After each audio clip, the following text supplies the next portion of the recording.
Bem-vindo ao Novo Testamento em 90 dias. Leitura de hoje, Atos 17 e 18. Capítulo 17. Tendo passado por Anfípolis e Apolônia, chegaram a Tessalônica, onde havia uma sinagoga de judeus. Paulo, segundo seu costume, foi procurá-los, e por 3 sábados arrazoou com eles acerca das Escrituras, expondo e demonstrando ter sido necessário que o Cristo padecesse e ressurgisse dentre os mortos. E este, dizia ele, é o Cristo, Jesus, que eu vos anuncio. Alguns deles foram persuadidos e unidos a Paulo e Silas, bem como numerosa multidão de gregos piedosos e muitas distintas mulheres. Os judeus, porém, movidos de inveja, trazendo consigo alguns homens maus dentre a malandragem, ajuntando a turba, alvoroçaram a cidade e, assaltando a casa de Jason, procuravam trazê-lo para o meio do povo. Porém, não os encontrando, arrastaram Jason e alguns irmãos perante as autoridades, clamando: Estes que têm transtornado o mundo chegaram também aqui, os quais Jason hospedou. Todos estes procedem contra os decretos de César, afirmando ser Jesus outro rei.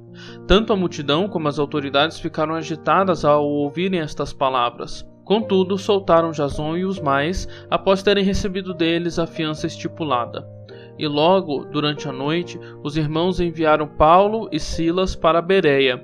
Ali chegados, dirigiram-se à sinagoga dos judeus. Ora, estes de Bereia eram mais nobres dos que os de Tessalônica, pois receberam a palavra com toda a avidez, examinando as Escrituras todos os dias para ver se as coisas eram de fato assim. Com isso, muitos deles creram, mulheres gregas de alta posição e não poucos homens. Mas, logo que os judeus de Tessalônica souberam que a palavra de Deus era anunciada por Paulo também em Bereia, foram lá excitar e perturbar o povo. Então, os irmãos promoveram, sem detença, a partida de Paulo para os lados do mar. Porém, Silas e Timóteo continuaram ali. Os responsáveis por Paulo levaram-no até Atenas e regressaram trazendo ordem a Silas e Timóteo para que, o mais depressa possível, fossem ter com ele. Enquanto Paulo os esperava em Atenas, o seu espírito se revoltava em face da idolatria dominante na cidade. Por isso, dissertava na sinagoga entre os judeus e os gentios piedosos, também na praça, todos os dias, entre os que se encontravam ali. E alguns dos filósofos epicureus e estoicos contendiam com ele, havendo quem perguntasse: que quer dizer esse tagarela? E outros: parece pregador de estranhos deuses, pois pregava Jesus e a sua ressurreição. Então, tomando consigo, o levaram ao Areópago, dizendo: poderemos saber que nova doutrina é essa que ensinas? Posto que nos trazes aos ouvidos coisas estranhas, queremos saber o que vem a ser isso. Pois todos os de Atenas e os estrangeiros residentes de outra coisa não cuidavam senão dizer ou ouvir as últimas novidades. Então Paulo, levantando-se no meio do Areópago, disse: Senhores atenienses, em tudo vos vejo acentuadamente religiosos, porque passando e observando os objetos do vosso culto, encontrei também um altar no qual está escrito: ao Deus desconhecido. Pois esse que adorais sem conhecer é precisamente aquele que eu vos anuncio, o Deus que fez o mundo e tudo o que nele existe. Sendo ele Senhor do céu e da terra, não habita em santuários feitos por mãos humanas, nem é servido por mãos humanas, como se de alguma coisa precisasse, pois ele mesmo é quem a todos dá vida, respiração e tudo mais. De um só fez toda a raça humana para habitar sobre toda a face da terra, havendo fixado os tempos previamente estabelecidos e os limites da sua habitação, para buscarem a Deus, se porventura, tateando, o possam achar, bem que não está longe de cada um de nós. Pois nele vivemos e nos movemos e existimos, como alguns dos vossos poetas têm dito, porque dele também somos geração. Sendo, pois, geração de Deus, não devemos pensar que a divindade é semelhante ao ouro, à prata ou à pedra, trabalhados pela arte e imaginação do homem. Ora, não levou Deus em conta os tempos da ignorância? Agora, porém, notifica aos homens que todos, em toda parte, se arrependam, porquanto estabeleceu um dia em que há de julgar o mundo com justiça, por meio de um varão que destinou e acreditou diante de todos, ressuscitando dentre os mortos. Quando ouviram falar da ressurreição de mortos, uns escarneceram, e outros disseram: a respeito disso te ouviremos noutra ocasião. A essa altura, Paulo se retirou do meio deles. Houve, porém, alguns homens que se agregaram a ele e creram. Entre eles estava Dionísio, o Areopagita, uma mulher chamada Dâmaris, e com eles outros mais. Capítulo 18. Depois disto, deixando Paulo Atenas, partiu para Corinto. Lá encontrou certo judeu chamado Áquila, natural do Ponto, recentemente chegado à Itália, com Priscila, sua mulher, em vista de ter Cláudio decretado que todos os judeus se retirassem de Roma. Paulo aproximou-se deles, e posto que eram do mesmo ofício, passou a morar com eles e ali trabalhava, pois a profissão deles era fazer tendas. E todos os sábados discorria na sinagoga, persuadindo tanto judeus como gregos. Quando Silas e Timóteo desceram da Macedônia, Paulo se entregou totalmente à palavra, testemunhando aos judeus que o Cristo é Jesus.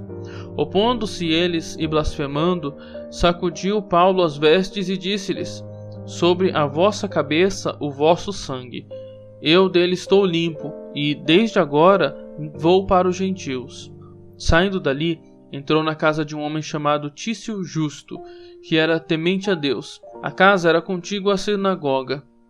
Mas Crispo, o principal da sinagoga, creu no Senhor com toda a sua casa. Também muitos dos coríntios, ouvindo, criam e eram batizados. Teve Paulo durante a noite uma visão em que o Senhor lhe disse: não temas, pelo contrário, fala e não te cales, porquanto eu estou contigo e ninguém ousará fazer-te mal, pois tenho muito povo nessa cidade. E ali permaneceu 1 ano e 6 meses, ensinando entre eles a palavra de Deus. Quando, porém, Galho era procônsul da Acaia, levantaram-se os judeus concordemente contra Paulo e o levaram ao tribunal, dizendo: este persuade os homens a adorar a Deus por modo contrário à lei. Ia Paulo falar, quando Galho declarou aos judeus: se fosse com efeito alguma injustiça ou crime da maior gravidade, ó judeus, de razão seria atender-vos. Mas se é questão de palavra, de nomes e da vossa lei, tratai disso vós mesmos. Eu não quero ser juiz destas coisas.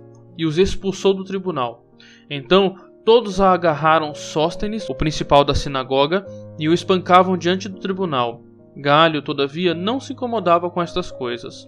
Mas Paulo, havendo permanecido ali ainda muitos dias, por fim, despedindo-se dos irmãos, navegou para a Síria, levando em sua companhia Priscila e Áquila, depois de ter raspado a cabeça em Cencreia, porque tomara voto. Chegado a Éfeso, deixou-os ali. Ele, porém, entrando na sinagoga, pregava aos judeus, rogando-lhes eles que permanecesse ali mais algum tempo. Não ascendeu, mas, despedindo-se, disse: se Deus quiser, voltarei para vós outros. E, embarcando, partiu de Éfeso. Chegando a Cesareia, desembarcou, subindo a Jerusalém, e tendo saudado a igreja, desceu para Antioquia.